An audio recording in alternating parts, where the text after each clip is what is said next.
My mother-in-law wrote my husband's ex's name on my birthday cake, so I pranked her back on hers. She went quiet, and I blocked her. Allow me to tell you about my mother-in-law, the queen of criticism. She made it apparent right away that she didn't like me or our marriage. Every time she entered our house, it was as if she had a radar for spotting flaws in everything. She had a secret plan to nitpick her way through our lives. Take this one instance. She stated that she preferred a specific type of tea and could not stand anything else. I thought I'd be the perfect host and get her that same tea. But it wasn't enough for her. As soon as she caught a scent, she acted as if I had served her some sort of deadly sludge and tossed it out, insisting she would never say she enjoyed something like that. But that was only the top of the iceberg. This woman had a knack for being snooty in the most innovative ways. She made sarcastic remarks about my cuisine, clothing choices, and even how I furnished our home.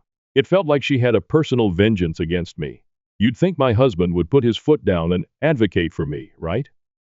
Well, he tried and failed. He'd always try to smooth things over, saying that she needed to respect our decisions and embrace me as a member of the family. But she wouldn't budge. It was as if she wanted to be the family's gatekeeper and determined I wasn't up to the task. Seriously, who does that? We were meant to be a family, yet she treated me like an intruder. So I couldn't believe it when I learned that my mother-in-law, of all people, had planned a surprise birthday party for me. It was a strange twist given that she had never been a fan of mine. I had conflicting feelings, wondering if she was pulling a prank or actually wanting to make amends. Little did I know that my birthday surprise was going to be anything but joyful. The day began with the usual birthday celebrations, balloons, decorations, and smiles.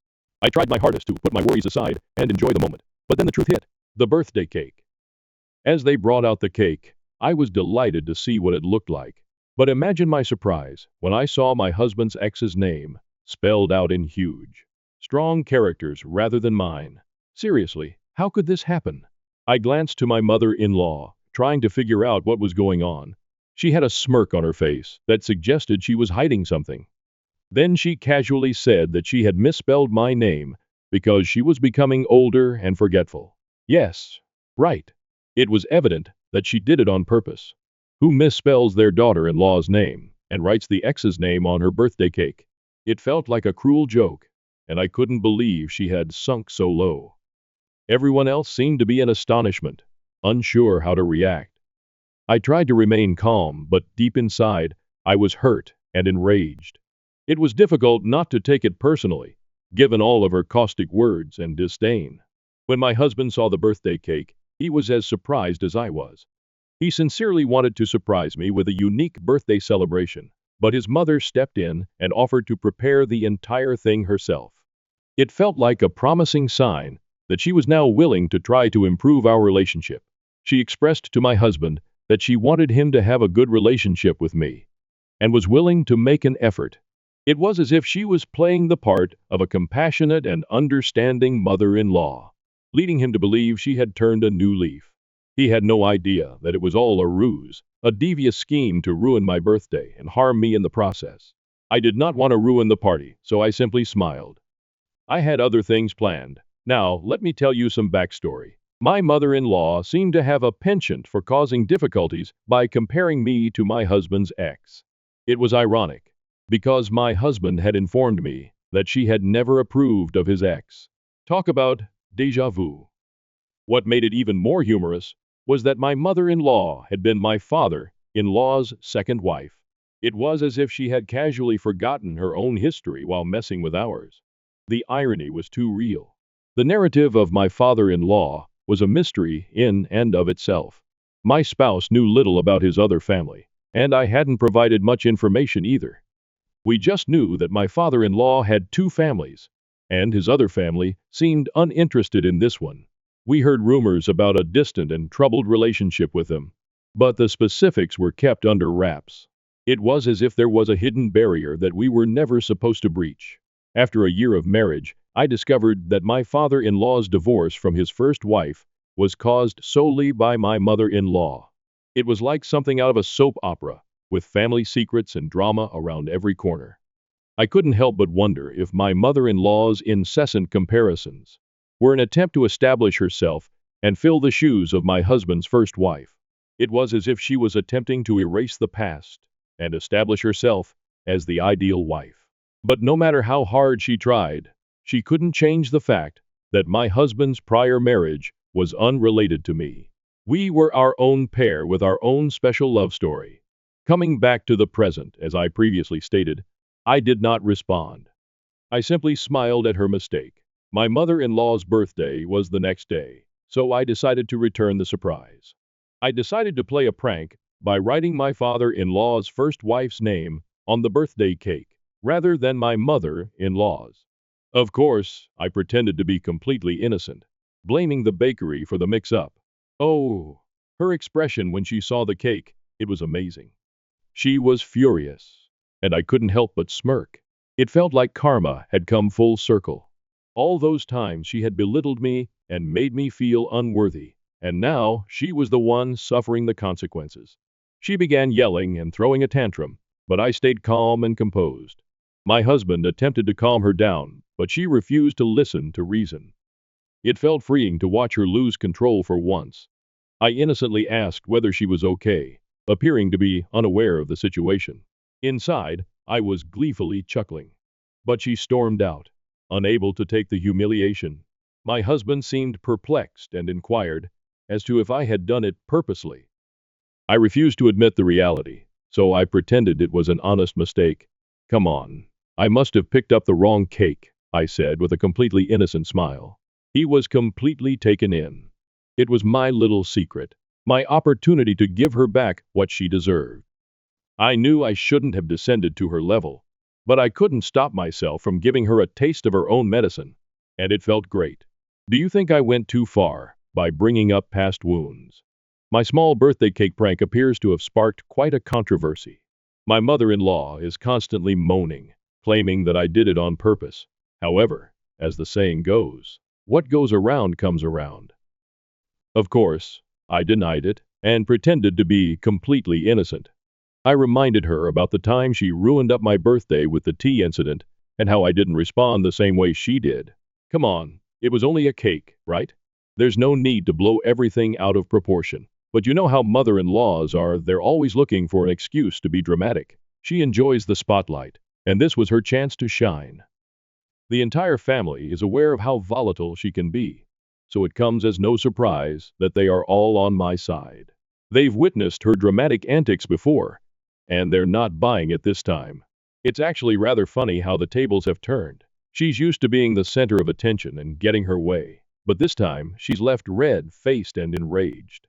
I have to say, I am loving the program. My spouse seems to be torn between defending his mother and believing me. But, well, I'm not going to tell you about my little joke. Let him think about what he wants. Everything's in good humor, right? Update 2. Since the small cake prank, my mother-in-law has been surprisingly quiet and has not bothered us much.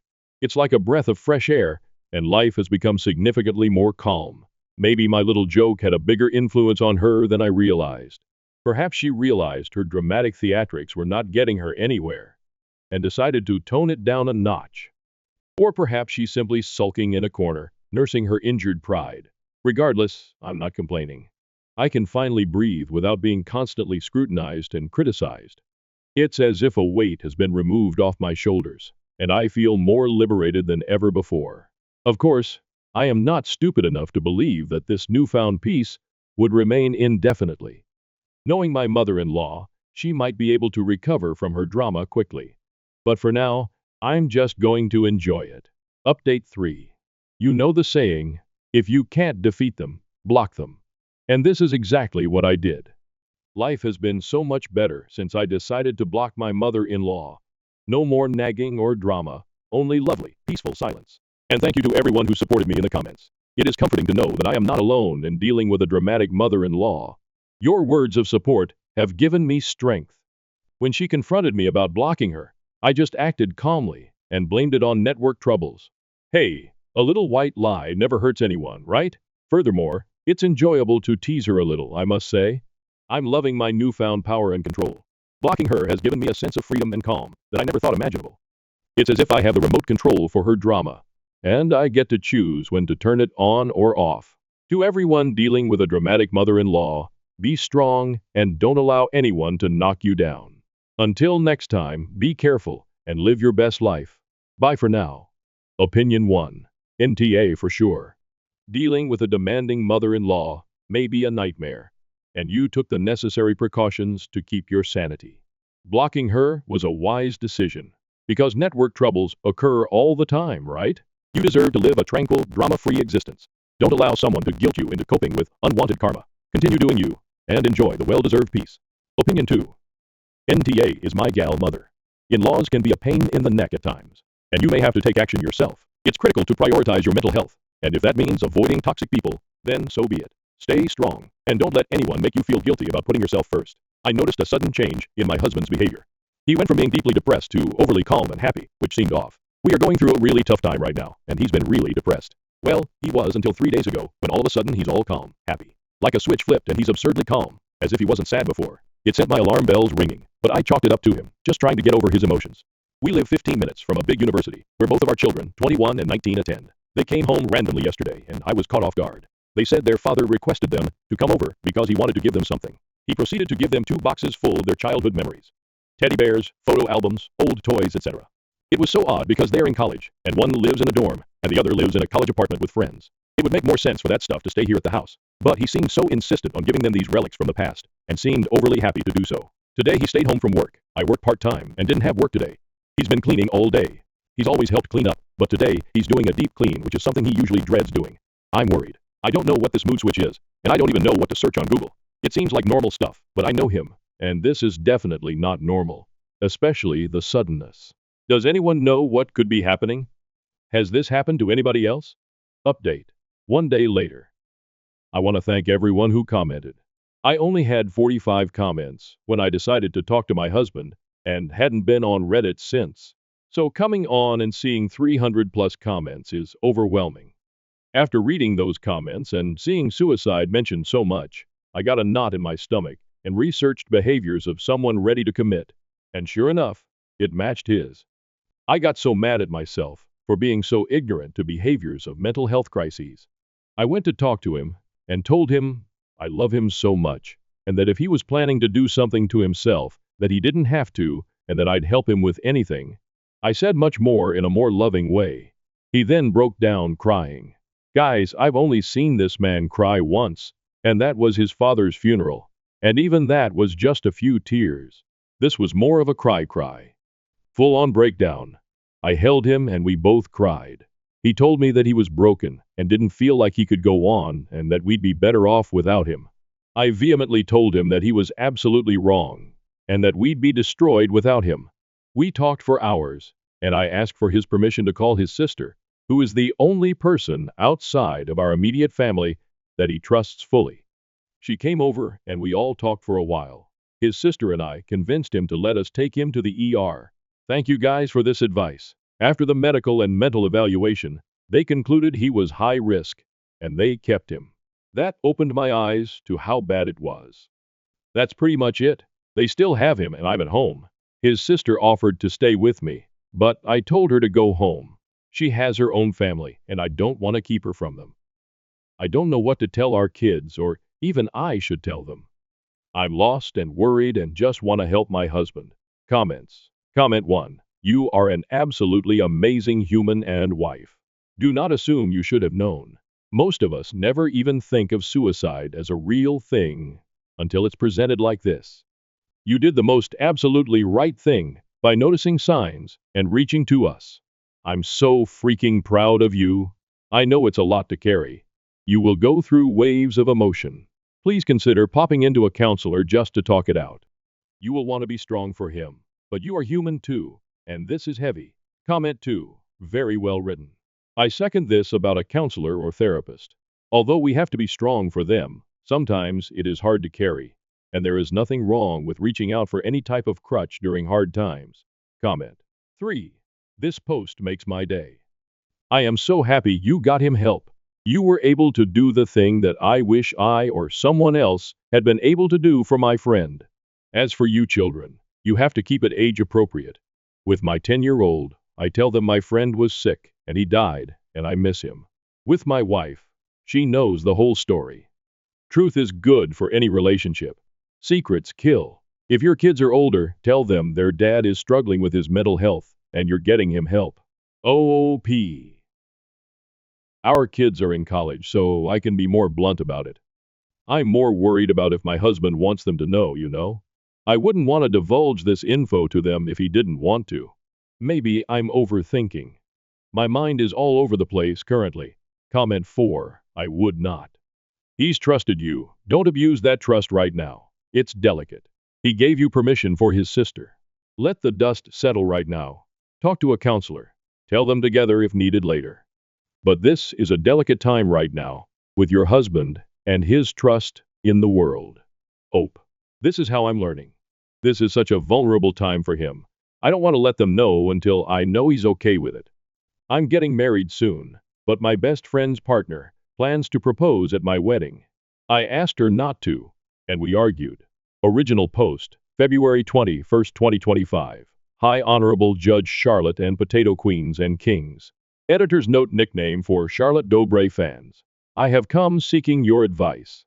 I will accept my judgment. I got married in April. We got engaged at Christmas. But in January, my dad was given 5 months max after being taken off chemo for it not working. I will preface this by saying I never wanted the big white wedding. I am not a fan of being the center stage, etc. My best friend, 26 of 14 plus years, is the polar opposite of me. My partner and I have been super busy with work, so have allowed my parents to plan the wedding. His parents are out the country on hollybobs but have had input. My dad wanted a bigger celebration as this will be the last chance he gets to celebrate. I am obviously heartbroken and want to give him exactly what he wants. I chose my bridesmaids and my partner chose his best man, groomsman. My best friend is one of my bridesmaids and my niece is my other. My bestie from day one of being asked has been finding dresses. Not a problem. I've said all along, I just want them to feel comfortable so they can wear what they want. I am paying. Some of the dresses were questionable, but I honestly didn't have the heart to tell her. Men's suits were all chosen and everyone was happy. A little side note here. My parents have never been a fan of my bestie. They think she's an attention seeker and a bit of a tart. They accepted my choice because they know I love her to bits.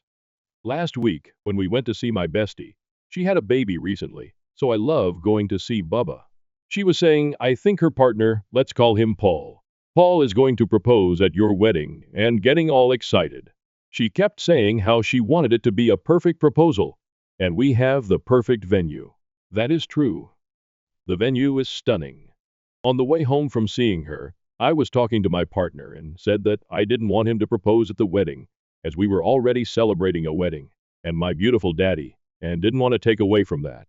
I reached out and tried to explain this to my bestie.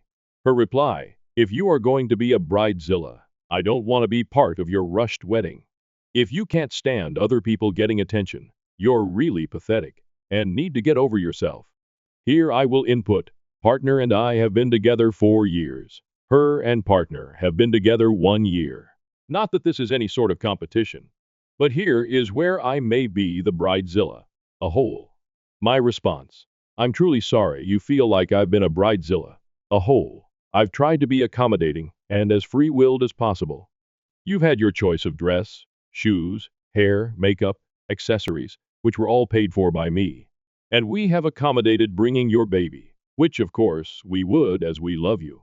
You know I don't like major attention, but this is my family, my friends. And they're coming to our wedding. If you're so desperate for the attention on you, perhaps it's best you're not there. I'm sorry that this hasn't worked out. I'm truly heartbroken. But this day needs to be perfect for my daddy. Her last response, I didn't respond. Your dad's gonna die. He won't even be here to give a shotty. I don't mind losing her over this, but I'm heartbroken and now thinking I may have been a bridezilla. Please help Potato Kings, Queens, and everyone in between. Oops comments. So most of Ope's comments include screenshots between her and the friend. I have transcribed them below. Ope, all one text. Hey gorgeous. It was so lush to see you and Mr. Roman. He's gotten so big. Can I just air something that's really played on my mind? I absolutely don't want to upset you in any way. And you know I've given you and Savannah free reign with everything from dress, accessories, and everything. I also haven't asked you to pay for anything, so you've got a free room for the night and everything paid for. Basically, I'm just a bit hurt that you are planning on getting engaged at my wedding. It's a day that is less about me and more about my dad being able to celebrate with people that cherish him. We are already celebrating two things: the wedding and my daddy. I was just hoping you'd maybe ask Luke to not propose at the wedding. Friend, if you are going to be a bridezilla, I don't want to be part of your rushed wedding. If you can't stand other people getting attention, you're really pathetic and need to get over yourself. Oh, I'm truly sorry you feel like I've been a bridezilla. A whole. I've tried to be accommodating and as free-willed as possible. You've had your choice of dress, shoes, hair, makeup, accessories, which we're sick all paid for by me. And we have accommodated bringing your baby, which of course we would as we love. You know, I don't like major attention, but this is my family, my friends, and they're coming to our wedding. If you're so desperate for the attention on you, perhaps it's best you're not there. I'm sorry that this hasn't worked sick out. I'm truly heartbroken, but this day needs to be perfect for my daddy. Friend, you dad's gonna die. He won't even be here to give a shit if we get engaged or not. Pathetic edit. Same post. February 24th, 2025. 3 days later. Edit. I thought I'd update us a few common points. I no longer want this girl in my life, let alone the wedding. She's a vile human being. I have always been that one girl she gets at. I've never had much luck making friends. So, I think that's why I've always accepted shitty treatment. Partner hates her, and has hated her since they met. I am gonna send a message and block. She's done. I'm not sure how to share S's, but I'll work it out. Update post. So my partner and I reached out to him, asked him to meet in a neutral place. We chose the park near to his house. He agreed to meet us alone. Side note, we live about 2 hours apart since I moved out of my parents and we moved to a different city. I travel most weekends to see my parents. I showed him the messages from the screenshots shown in my last post, and he was raging. Paul was so angry at what had been said, then turned to us and said, I actually wanted to leave her, but was waiting until after the wedding, so as to not ruin the day for you and your dad. We had a long chat. Paul and my partner have a lot in common, and he's always been lush to the both of us. We drove him home and left. Driving the 2 hours home, I felt relieved. I've never felt so stress-free. I had no one to try and please. And who needs an egg-sucking bridesmaid anyway? Paul rang when we got home. They've split up. She tried to deny the messages, but didn't delete them from her phone, so he knew it was true. He told her he was repulsed and was planning on leaving after she'd been unkind to his mom, also ill. Paul wants an amicable split with the baby, so we'll possibly get lawyers involved. My daddy is over the moon. He's heartbroken that I've lost pretty much my only friend, but he's so glad she's gone. He's surviving day to day, and we are giving him the best we possibly can. We took him suit shopping, and he looks absolutely incredible. My mom hasn't got her dress yet, but we are having a special girls' day out soon. Dresses, spa day, and just overall love. Major updates, passwords with vendors. Paul is still coming, either alone or with a friend or someone else. He deserves a break. Paul is going to tell her parents, who are massively religious and massively strict and will not tolerate bullies. After my stepdaughter's passing, I found my husband and his ex-wife in our bed. I chose to cut all ties and start anew. Original post.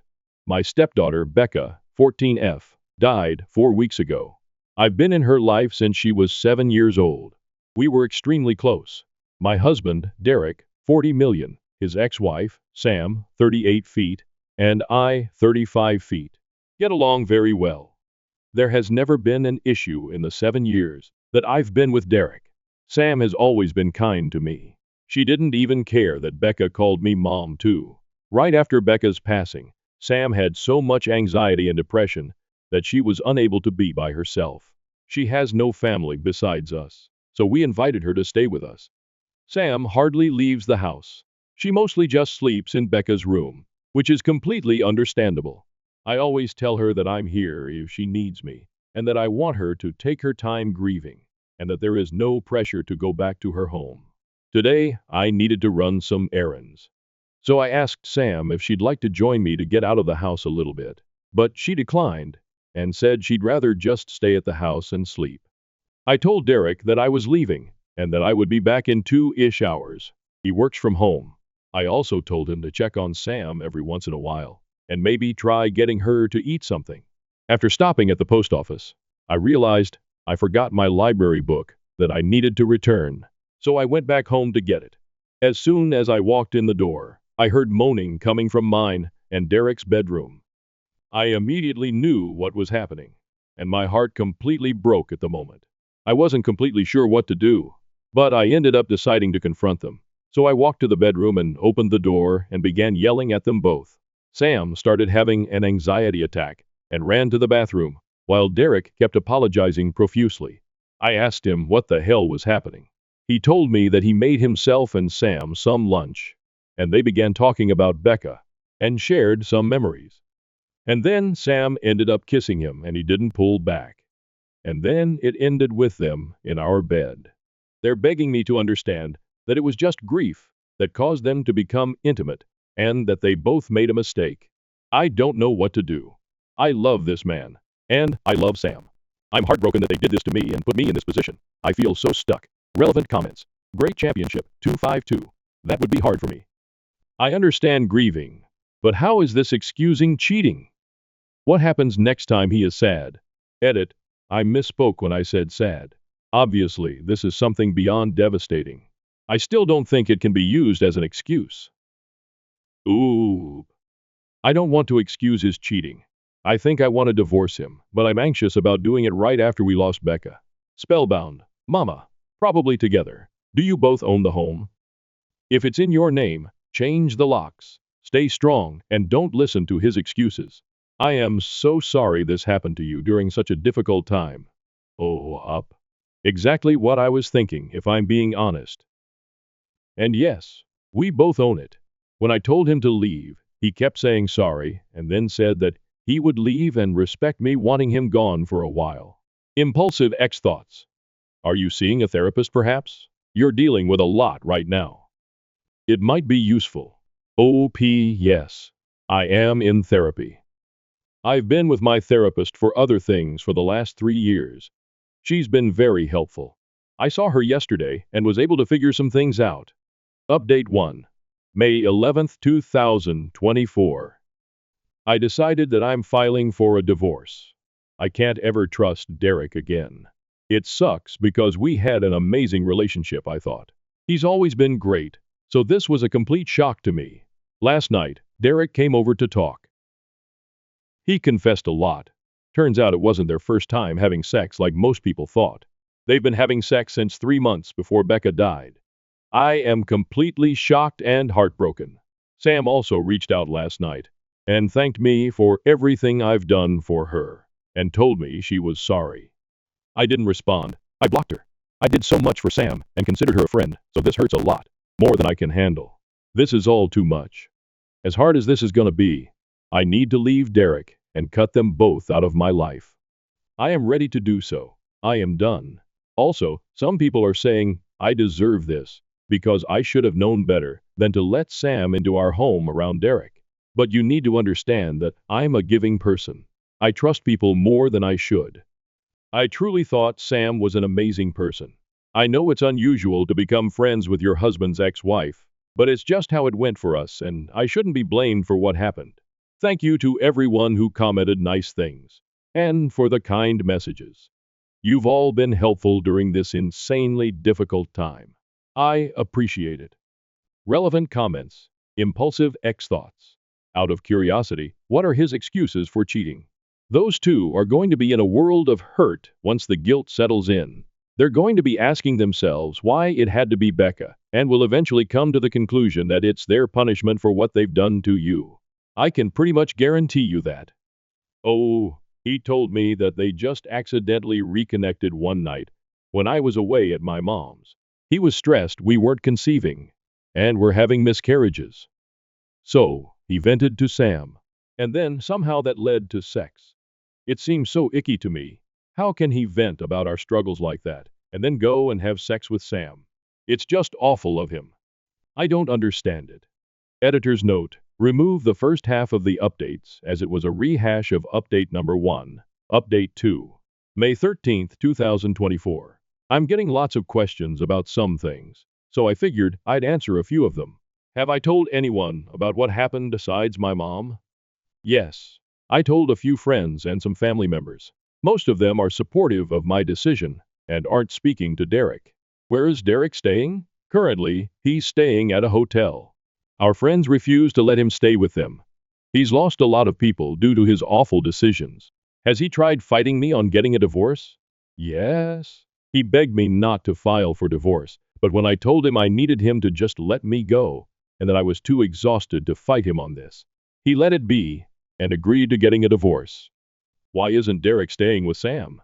He told me he didn't want to continue to hurt me, so he told Sam he was done with her for good and that they have no reason to speak to each other anymore. I have no idea if that'll last and if they'll just end up together, but I truly don't care what they do anymore. I just want peace. What was Derek's excuse for cheating? He told me that they just accidentally reconnected one night when I was away at my mom's. He was stressed we weren't conceiving and were having miscarriages, so he vented to Sam. And then somehow that led to sex. Disgusting of them both, I know. Feel free to ask anything else, and I'll try to answer. Thank you everyone for your support and advice. Relevant comments. OP on what happened to Becca. OP. It was very sudden. She died in a car accident when she was with one of her friends and her friend's parents. OP on her husband's parents being supportive or not, and if they know about his cheating. I get along with Derek's mom very well, but he's also a mama's boy, so it's kinda complicated. She will always be there for him. He'd stay with her if she didn't live across the country. She knows what he did, and told me she had a talk with him, but said that he's still her son, and she'd help him with anything if he needed it. I'm thinking I need to cut her out of my life too, which makes me really sad because we were close and talked on the phone almost daily. OP on if she has children with her husband. OP. We've had 6 miscarriages total. All of them were in the first trimester. NSBP. More updates. May 14th, 2024. I just found out that he is staying with Sam and not at the hotel. He told me it's too expensive to stay at a hotel, and Sam is the only one that'll help him right now. I had a feeling this would happen. Just knowing that they are still probably sleeping together hurts my heart. I talked to a lawyer this morning, and we are proceeding with a divorce, and Derek agreed to it. It's actually happening, and I feel some relief that he's not fighting me on this. My mom leaves on Sunday. I'm scared to be alone. But I go back to work on Monday, so I'm hoping it'll be a good distraction. I'll keep updating if anything else happens. Thank you, everyone. I am so grateful for you all. Relevant comments Immaculate 329. OP. How did you find out he was staying at his ex-wife's place? Anything he says should be taken with a grain of salt. He is not true to his words in going on contact with Sam. OP. He texted me this morning after we talked to lawyers and said he just wants to be honest with me. I told him to stop giving me updates on what he's doing in his life and that it's not something I need to know. It seems like he wanted to tell me to hurt me. Oop on how she is doing. OP. Thank you. I'm doing a little better today. My mom and I went on some nature walks and went out into the garden this afternoon. That helped. Becca loved gardening with me, so it made me feel closer to her. Becca's diary. May 15th, 2024. I decided to go through some of Becca's stuff today. I just found her diary in a box in the back of her closet. Would it be wrong to read some of it? I feel like it would help me feel closer to her, but part of me feels like it's wrong too. I haven't told Derek that I found it either, and I'm unsure if I should tell him. What would you do? Relevant comments. OP on if she was closer with Becca prior to her sudden passing. OP. Becca and I were very close. It felt like she told me anything and everything, but I honestly think all parents feel that way about their kids, so I'm kinda nervous to read it. Just a little update. May 19th, 2024. I figured it's been a few days, so I should give a little update. My mom is leaving in a couple hours, so I'll be alone. I'm kinda nervous about it. She helped me stay distracted and kept me going. I key how I'm gonna handle her being gone. I go back to work tomorrow. First day back since Becca passed away. I'm looking forward to it though because it'll keep me distracted. Also, I did read some of Becca's diary. It made me love her even more. She was such a sweetheart. I went back a few months and saw that she noticed some weird behavior between Derek and Sam. Didn't mention that she knew of the affair, but she just wrote that she thought it was kinda strange that they all three would hang out more than usual without me. I might read more, but so far I haven't found anything that's disturbing. Just her being a teenager and talking about crushes, fights with friends, happy family memories, etc. Tomorrow I'm also talking to my lawyer, so I might have more updates on that. Thanks for the continuous love and support, everyone. Last update for a while. May 26th, 2024. Started randomly getting a lot more messages, comments, so I figured I'd do another little last update. My first week back at work went great. I wasn't expecting it to go so well, but thankfully it did. My coworkers were so helpful and patient with me. On Friday night, I decided I didn't want to stay home all weekend alone, so I decided to drive up to my mom's. It helps that I have a 3-day weekend, so I can spend more time with her. I'm heading back home tomorrow. Also, for those of you that have messaged me hateful things for reading Becca's diary, I just have to say, you aren't in my shoes right now. Telling me I'm a bad mom because I'm reading her diary is just ridiculous. I learned so much more about her, about how caring and sweet she is, and it made me love her even more. It's how I'm able to feel so close to her right now. So please don't tell me I'm a bad parent for just trying to get by one of the hardest times of my life. You have no idea what it's like. I don't have much of an update, so this will be it. I'll come back and update once the divorce happens though. Thank you to those of you that have been nothing but kind and helpful. You helped me feel less alone. I'll forever be grateful. Sam saw my Reddit post and is threatening to sue me. The 1st of June, 2024. Sam made a fake FB profile to message me and tell me she wants to sue me for telling strangers about what happened. Derek supports her apparently. I don't need this. Am I not allowed to vent about my life to people online? I just want life to get better. I'm so tired. Fuck you, Sam. Fuck you, Derek. Edit. Sam is in the comments and messaged me on here too. Blocked her. Additional information from OPOPOP on the message from Sam. Whoa. No. I just ignored her. It might be an empty threat just to make my life harder, but I'm unsure. Her message said, so I was scrolling TikTok and ended up on an account where they read Reddit posts, and guess whose post they read? Yours. First, you tell friends and family, and then you go to a bunch of strangers and tell them our life story? I can't believe you. It isn't just your business to tell. Becca would be so disappointed in you. Be prepared, because I think I'm going to be suing you for this. This was no one else's business. You did this to yourself. Remember that? I'm actually baffled. She thinks Becca would be disappointed in me. Def, I don't think I can do this anymore. The 11th of June 2024. I have been as strong as I can be, but I have been really struggling. So much is going on, and I'm just so tired. How can I keep going? I just want to be with Becca. I miss her. I miss her smile. I miss her laugh. I miss how she'd try to make you laugh when you were sad by telling dad jokes. I miss how she liked being in the garden with me. I miss seeing all her new drawings. I miss her beautiful eyes. I miss everything about her. I just want her back. I need her back. Edit. I am okay. I just needed a space to vent. I was getting so many messages asking if I'm alright, and I just wanted to say thank you to those that reached out. I am okay. I will be okay. Some days are harder than others, but I think I'll get through this. I'm so grateful for the little community I have here. Thank you all so much. Sam took her life on June 20th, 2024. July 4th, 2024. Sam ended up taking her own life on June 20. I am still trying to process everything. She had hurt me deeply, but this isn't something I wanted whatsoever. And Derek blames me. I feel so many things, and I'm going to be away for a while again, but I wanted to update you all. Thanks for the love, everyone. Comments OP on how she's doing after Becca's death, and now Sam's passing. OP, I hope they're together again, and I hope they're both at peace too. That's all I hope for. Thank you. Taking a break from Reddit, and going on a trip in a week. July 11th, 2024. Well, I'm doing it. I'm taking the advice that so many of you had.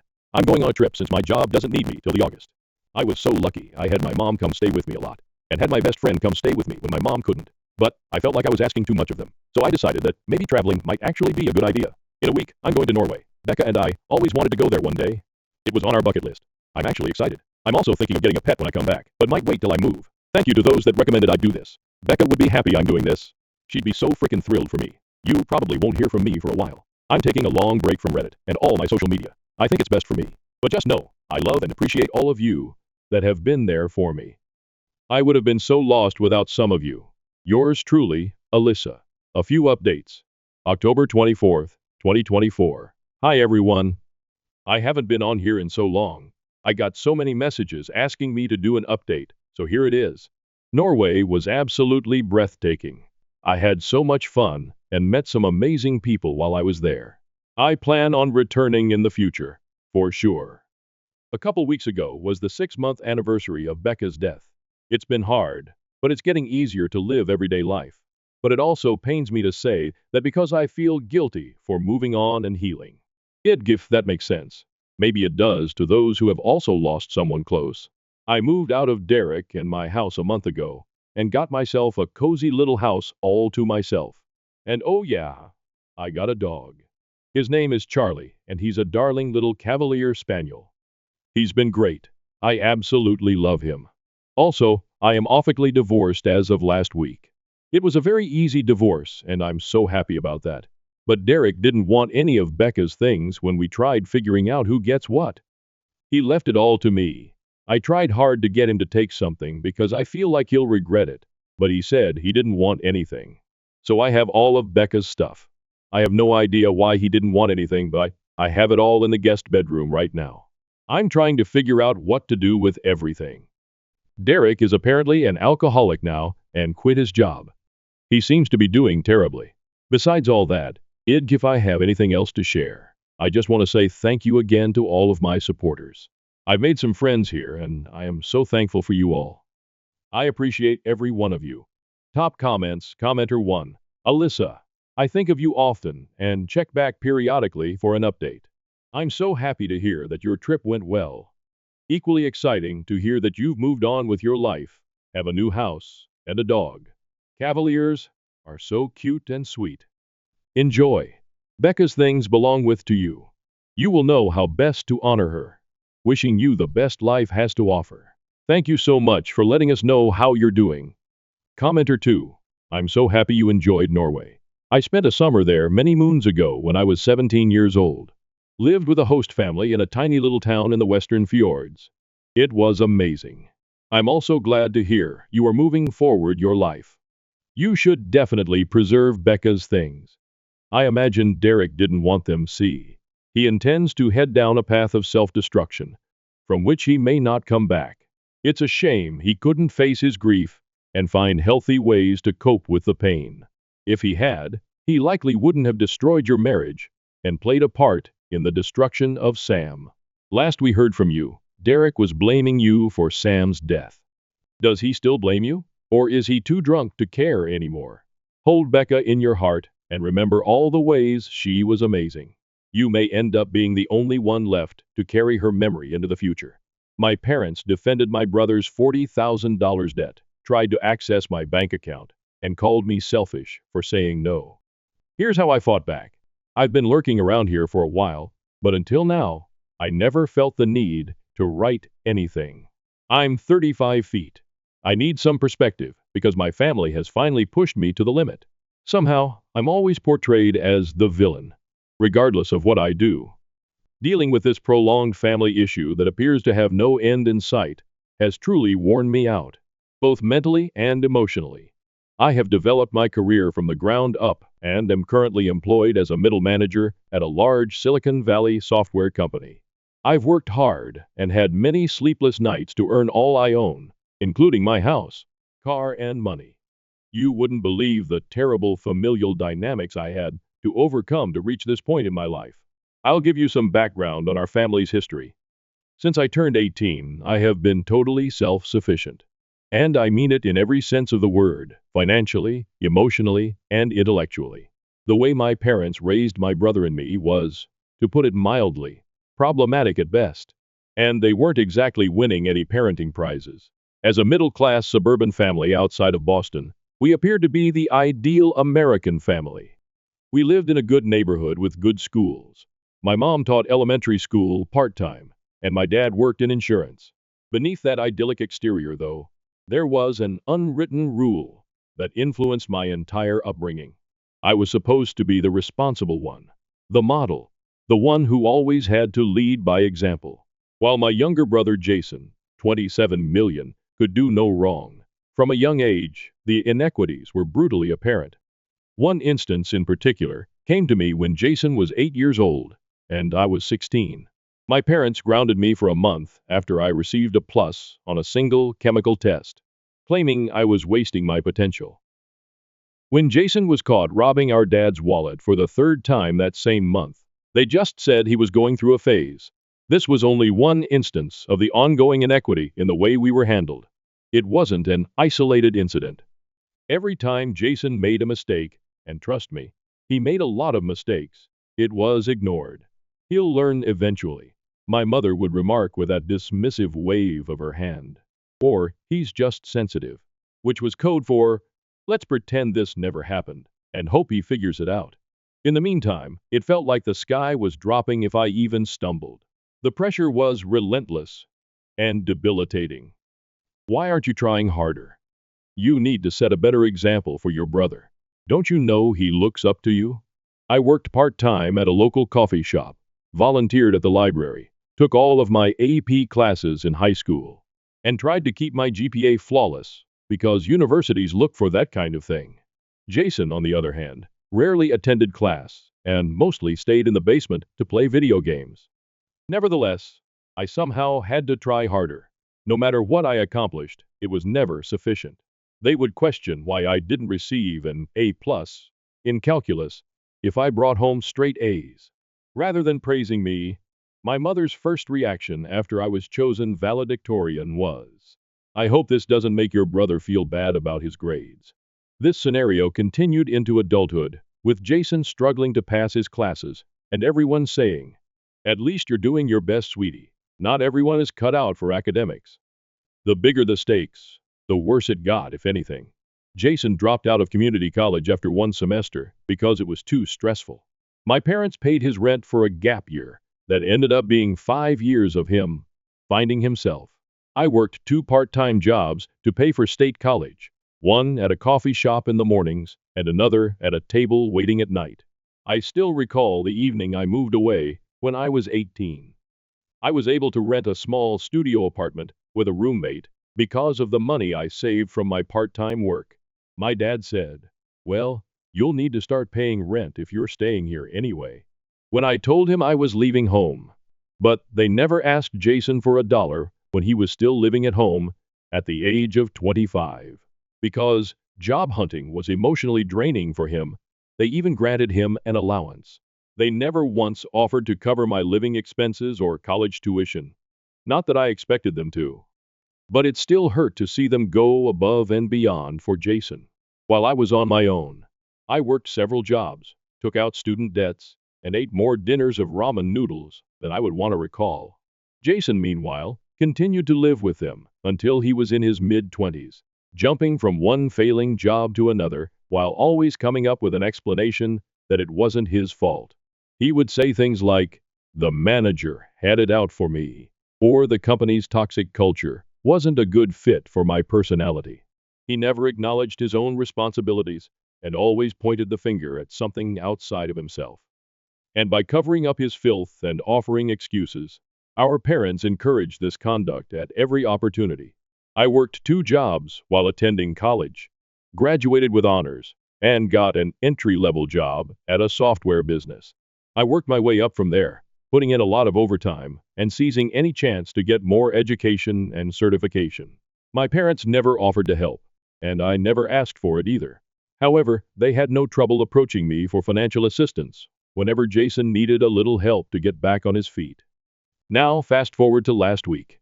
It was remarkable in and of itself that my mother called. You must realize that my mom doesn't call to talk. She never calls to say hello, check in, or inquire about my life.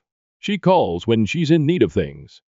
I'm referring to the type of call that begins with excessively pleasant small talk, as if they're attempting to win you over before revealing the true reason for the call. That's precisely what took place last week. "How's work? Are you still at that tech company?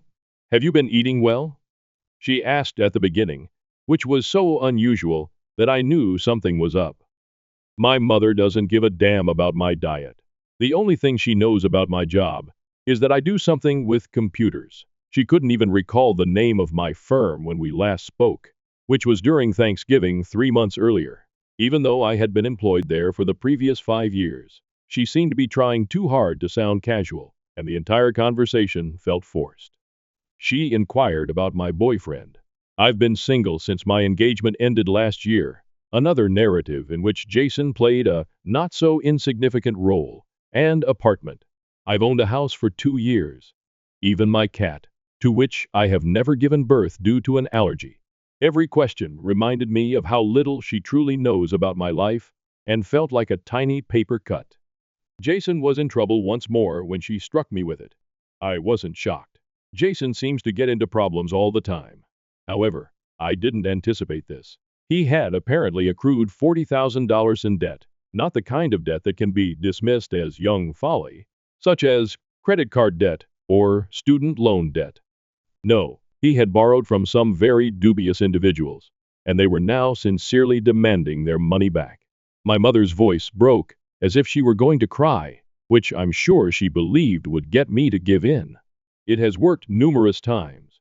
She wasted no time in heaping on the guilt. You've done so well for yourself. You've always been the strong one. Jason's not like you. He needs your help. He's sensitive. You know how he gets when he's under pressure. As I sat in my home office, trying to take in what she had just said, I looked out the window at the neighborhood that I had worked so hard to afford. $40,000. How could anyone possibly accumulate that much debt? My mom dismissed it like she was swatting away a bothersome fly when I asked her how it happened, half anticipating some ludicrous explanation about a botched business endeavor or a scam he had fallen for. She said, "That doesn't matter right now," with the same contemptuous tone that always made my stomach turn. "What matters is that he's your brother. Family helps family. We've always taught you that family comes first." For years, they have used that line, "family helps family," as an excuse. When they asked me to lend Jason money for his revolutionary cryptocurrency investment, which he lost all of in 2 weeks, that's what they stated. They said that after his girlfriend ejected him, he took my credit card information. They wanted me to let him stay at my house. Every time they required me to cover for Jason, fix anything for him, or clean up a mess he had made. They said that. And each time, I overcame my annoyance and followed their instructions. I did not want to be the villain. Because deep down, there was still that little girl who longed for her parents' approval, thinking that perhaps this time they would recognize my assistance, my sacrifice, and my continual saving of their beloved boy. But $40,000? It wasn't merely a favor or a loan. It was a down payment for a home. That was a year of arduous labor. That served as my safety net, emergency reserve, and security for the future. This time, I couldn't do it. I told her no for the first time in my life, right up. I apologized, but I was powerless to save Jason from the disaster he had made. The tone of the conversation suddenly changed. In roughly 2 seconds, my mother moved from being pathetic to being enraged. Had it not been so horrifying, the metamorphosis would have been nearly remarkable. The mother's gentle, worried voice had vanished to be replaced by an icy, piercing voice. She began to scream, "You're being selfish?" Her voice getting louder as she spoke. "After everything we've done for you, this is how you repay us? You're abandoning your family when they need you most." The nuclear option was even mentioned by her. "Do you want his blood on your hands? He borrowed from some nasty folks. What would happen if he did?" The manipulation was so obvious that it was quite comical. Nearly. However, her attempt to hold me accountable for Jason's bad decisions, again, was not amusing. As though his choices, errors, and total lack of accountability were somehow my fault. Then I ended the call. I was no longer able to listen to it. My chest felt constricted, as if someone were sitting on it, and my hands were shaking so much that I could hardly press the end call button. However, behind the familiar burden of familial expectations, the shame, and the fear, there was comfort. I was relieved that I had maintained my position for once. I've put in too much effort to be brought down by the poor decisions of others. I've devoted years to developing my job, becoming self-sufficient, and establishing a life apart from serving as Jason's safety net. I simply couldn't bear the idea of discarding all of that, of maybe jeopardizing my own financial stability to allow his recklessness to continue. However, the problem with growing up in a dysfunctional home is that guilt creeps in almost instantly. Even if you know you're making the right decision and are positive you're acting in your own best interests. Even though I know I'm not the bad guy, my family has a way of changing the facts, making me doubt my own judgment, and making me feel that way. And it was the same this time. I can't get rid of the thought that perhaps I made the wrong choice, even though I said no and no, it was the right one. At the moment, confronting my family seemed like the correct thing to do. But now I'm left wondering if I've made things worse. But what if they're correct? Could I be being self-centered? What if Jason does suffer as a result of my refusal to assist? The logical side of my brain understands that I have no responsibility for my brother's decisions or the results of those decisions. However, A part of me that is still that young child, begging for her parents' approval, continues asking herself, what if? To be honest, I have no idea what will happen next. That call was only the beginning. I was totally unprepared for what transpired next. I suspect that this is not the end, particularly with Jason. My parents have never been good at taking no for an answer. I'm trying to remain strong, though. I'm trying to keep in mind that I have the right to defend my future and myself. As this situation develops, I suspect I'll require additional guidance. I'll provide an update shortly. First update. First of all, I want to thank everyone who left encouraging comments on my previous post. To be honest, I didn't anticipate such a strong reaction. The previous week has seen a sharp increase in tension, and not in a positive way. Do you recall that I sensed this wasn't the end? Yes, I was correct. As soon as I hung up on my mom, the harassment campaign began. Initially, it was just a flurry of text messages. The typical guilt-tripping fare. Then, however, things became considerably more sinister. My bank notified me of the unusual behavior last Tuesday. Someone had tried to use what seemed to be stolen personal information to get into my account. I received a direct call from the bank's fraud department.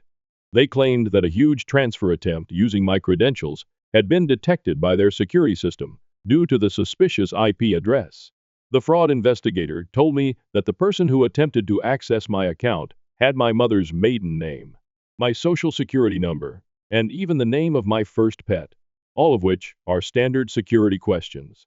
Jason would be the only one with access to all that information. Upon realizing that my own brother would attempt to steal from me, I promptly updated all of my security questions and passwords. Very difficult. Money was no longer the only factor in this. This was a completely new kind of betrayal. This is where it becomes even more bizarre, though. One of the few relatives with whom I truly get along, my Aunt Catherine, gave me a call yesterday. It seems that my parents have been giving a totally different account of what happened to everyone in the family. They have portrayed me as some cold-blooded monster who is living in luxury while her brother suffers. And they claim that I am hoarding my fortune while poor Jason is fighting for his life. My aunt called to hear my side of the tale, happily not believing it. God bless sensible family. She was startled when I told her about the attempted bank fraud. She also disclosed information that I was unaware of. It seems that Jason had attempted to borrow money from multiple family members in recent months, each time claiming a different reason for his need. He told a wide range of stories. He told our old grandma that he needed money to pay his medical fees. It was for a sure thing investment opportunity, according to our cousin Mark. It was to launch a modest business, according to our uncle Steve. He informed our parents that he owed money to dangerous people, but none of these allegations fit. But this morning was the real kicker. My dad sent me an email, which was the first time he had spoken to me directly since this whole situation began. It was icy, cunning, and, to be honest, a little menacing. This is a portion of his writing. Your actions are forcing us to reconsider your position in this family. Your mother and I have always provided for you, supported your education, and given you every opportunity to succeed.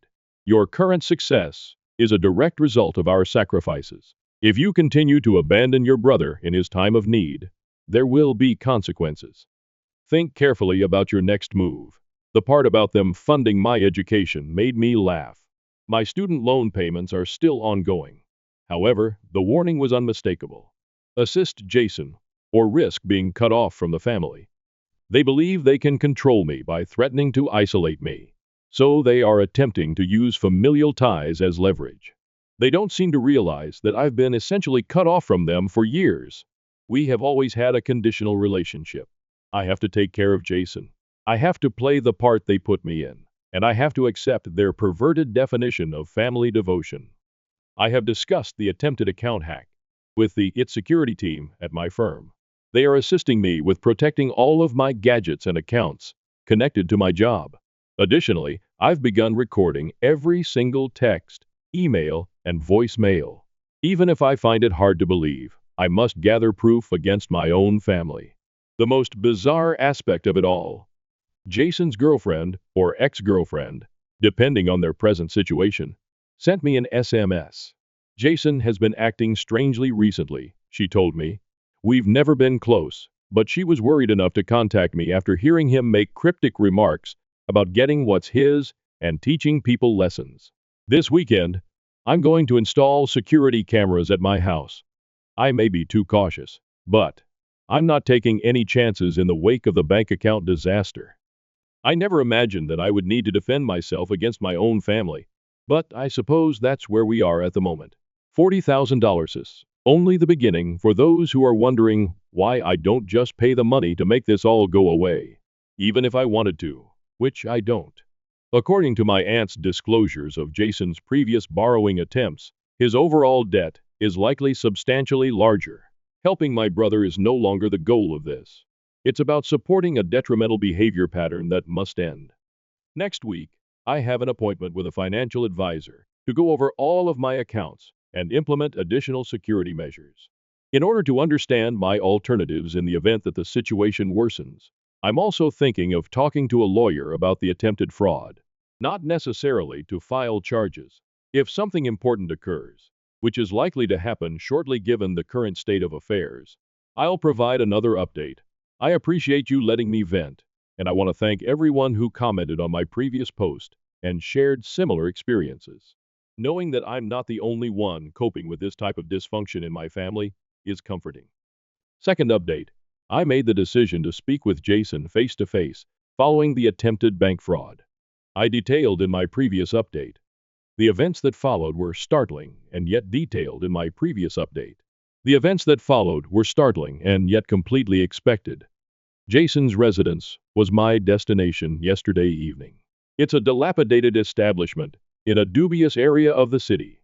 He was unshaven, had heavy circles under his eyes, and was wearing a tattered shirt when he eventually opened the door. His initial remarks? You were patient enough to arrive. My attempt to hack my bank account is not an apology. No justification for the debt of $40,000. As usual, just entitlement.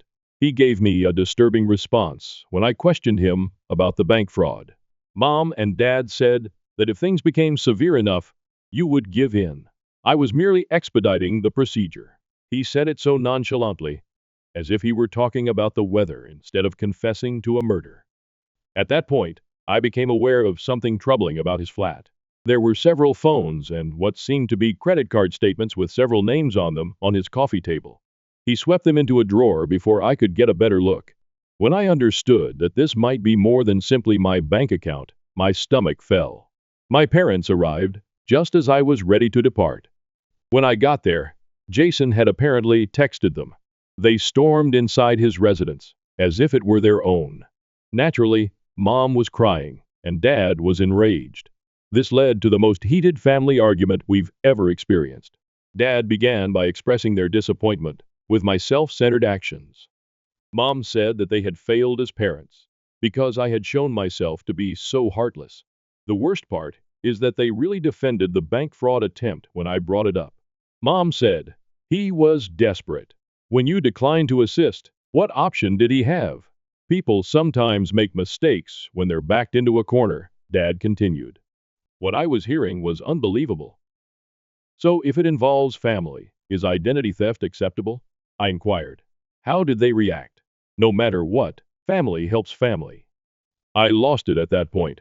Years of repressed annoyance were released. I explained to them how their favoritism had impacted me, and how Jason became the person he is today as a result of their enabling. I cited concrete examples, such as their refusal to assist me with my college tuition while paying for Jason's unsuccessful attempts, their repeated attempts to coerce me into giving him money, and their persistent manipulation of my emotions. What did Jason say? At least, I'm not a stuck-up bonnet who thinks she's better than everyone else, he grinned. In fact, Mom gave a nod of approval. I came to the important realization that they would not change at that point. Never. Money was no longer the only factor in this. This concerned a family relationship that was essentially poisonous and would never get better. I pulled out my phone and listened to the full recording of our chat. How did they look when they saw that I had proof that they were supporting bank fraud? Priceless. This recording goes straight to the police if anything happens to my accounts again, I declared. And I will file charges this time, Jason. Mom began to complain that I was endangering them. My father referred to me as manipulating. For the first time, Jason appeared concerned as he stood there. Dad took hold of my arm as I was about to depart and said something I will never forget. Never expect to be welcomed in this family again if you walk out that door. I gave him a direct look and said, "That sounds more like a promise than a threat," before leaving. I had dozens of missed calls and messages when I came home. I blocked their phone numbers. I then opened my laptop and began sending an email to my entire extended family, including screenshots of threatening messages, a transcript of the Tate discussion, and documentation of the bank fraud attempt. I will no longer serve as the family's scapegoat. I'm tired of being controlled. I will no longer serve as Jason's personal ATM. Above all, I have finished maintaining their secrets. It's likely that this will be my final update. I have a hunch that everyone's situation is going to drastically change soon. I'm concentrating on defending myself right now, which includes researching security systems and speaking with a lawyer about possible restraining orders. Thank you to everyone who has been keeping an eye on this situation and lending support. Your remarks gave me the courage to advocate for myself today. Third update. Everything has changed since my last update, which was a month ago. I made the decision to no longer preserve the family's secrets after the altercation at Jason's place. When I eventually revealed the truth, this is what transpired. Do you recall the email I said I was sending to the extended family? Well, I made the decision to take things a step further. I made a thorough social media post with screenshots of the attempted bank fraud, Jason's own admissions of guilt, and a recording of my parents justifying his behavior as proof. I only wanted the truth to be known. I wasn't attempting to get revenge. The reaction was tremendous. Other victims of Jason's schemes began to come forward within a few hours. According to my cousin Tim, Jason had taken out a $5,000 loan for an unfulfilled business venture. Aunt Beth said that he had persuaded her to co-sign a loan, which she is currently repaying. Even the mystery surrounding my grandmother's missing jewels from last Christmas had a likely suspect all of a sudden. However, Jason's ex-roommate made the most important disclosure when he revealed how Jason had used his identity to open many credit cards. Being too ashamed to come forward, he believed that no one would take him seriously because of my parents' perfect son. Someone in HR at the business where Jason had just had an interview saw the social media post. His past involvement with financial fraud piqued their curiosity. It goes without saying that he was not hired.